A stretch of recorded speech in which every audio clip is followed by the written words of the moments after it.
Mēģināšu šajā īšajā video pastāstīt, par ko mēs runāsim šajā mākslīgā intelekta rudensskolā, kas mums ir paredzēts sākties šī gada septembra otrajā pusē. Un saistībā ar mākslīgo intelektu svarīgākais jautājums nav, ko mākslīgais intelekts spēj izdarīt, jo viņš patiešām spēj izdarīt ļoti daudz. Tas svarīgākais jautājums ir, par kādiem cilvēkiem mēs jūtam laikā, kad mākslīgais intelekts spēj tik ļoti daudz. Un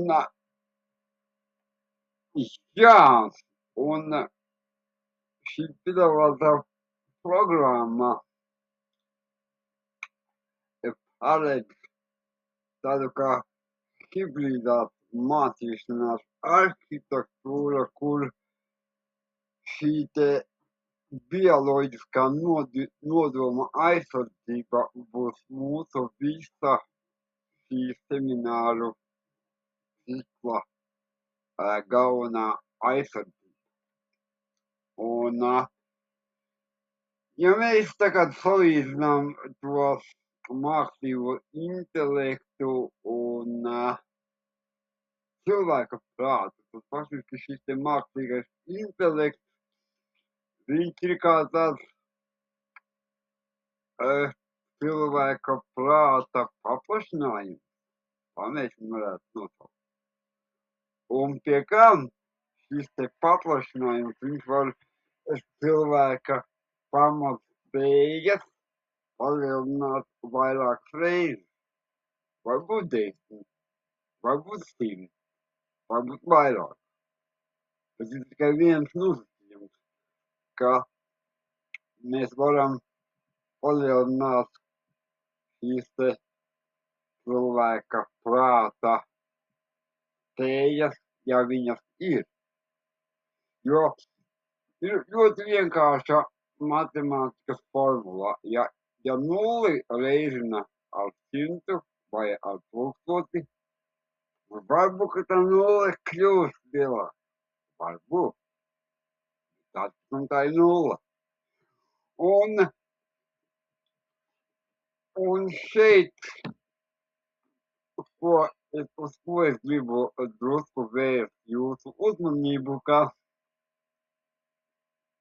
mākslīgais intelekts nekādīgi nedarbojas bez pamata. Un šajā attēlā jūs redzat, kas notiek ar cilvēku, ja viņš mākslīgo intelektu izmanto bez šīm pamatprasmēm. Un savukārt, kas notiek, ja cilvēks izmanto šo te mākslīgo intelektu ar tām prasmēm, kas ir viņa galvā. Un visa šī semināru cikla garumā es piedāvāju vairākas vecuma grupas, kuros mēs vienā galā šo mākslīgo intelektu cenšamies laist iekšā pēc iespējas mazāk, nenozīmē, ka pilnīgi maz, vai drīzāk šeit skolotājs ar mākslīgā intelekta palīdzību var vizualizēt kaut kādu darbu, ko ir skolēns ar roku uzzīmējis, uzrakstījis un tā tālāk. Tālāk jau mēs skatāmies 5. 9. klasi, kur mēs jau sākam strādāt ar mākslīgo intelektu, un mēs mēģinām pārbaudīt faktus. Ja mēs izmantojam mākslīgo intelektu, mēs pārliecināmies, no kurienes viņš ir ņēmis faktus, un mēģinām viņam oponēt, mēģinām pārbaudīt savu viedokli. Un tad jau ir vecākais posms, kurā mēs runājam par trešo līmeni, kad skolēns sāk ne tikai viņam jautāt, uztais man kaut ko, prezentāciju, mājas darbu, bet kad viņš pārbauda savu domāšanu, kad viņš pārbauda, kur ir viņa domāšanā tās aklās zonas, kur varbūt viņš domāšanā ir kaut kādas lietas, ko viņš tā kā varētu un gribētu mainīt.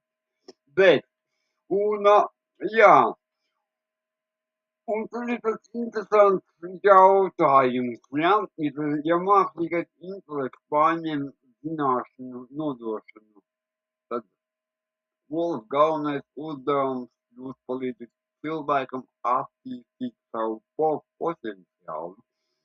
Viena no lietām, ko mēs darīsim šajā kursā, mēs mēģināsim katru savai klasei izveidot šos te mācīšanās profilu.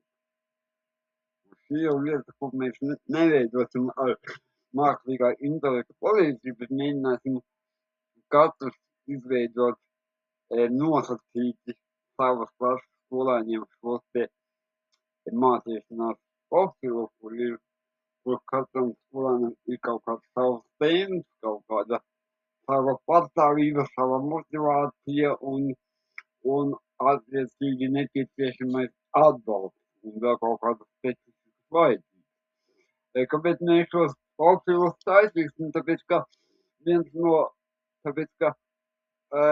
ja mēs vienkārši pasakam mākslīgiem intelektam, hei, uztais man mācību plānu vai stundu plānu, mums tā pievienotā vērtība ir ļoti maza.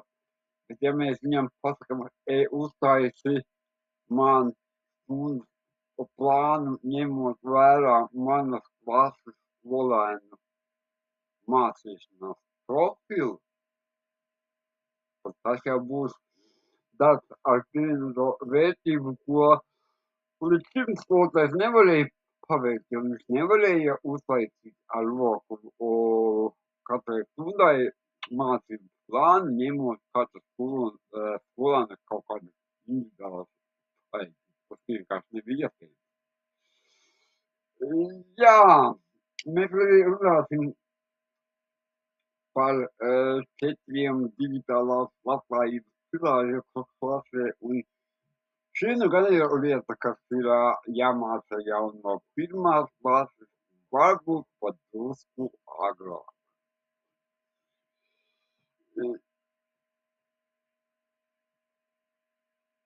Tā, nu jā, un katram dalībniekam būs iespēja piekļūt veselai mācību platformai, kurā būs visi mācību materiāli, prezentācijas, nodarbību ieraksti, dažāda veida rīki, uzvednes, un mēs arī darbosimies ar interaktīvo tāfeli, kur mēs dažādas idejas ģenerēsim. Un droši vien, ka galvenais tas jautājums, kāds tad būs visa šī semināru cikla rezultāts. Es esmu paņēmis ļoti pieticīgu rezultātu, ko es tā kā vēlētos ar jums kopā sasniegt, un tas rezultāts būtu sekojošs. Tagad iztēlojieties sava mācību priekšmeta tematisko plānu.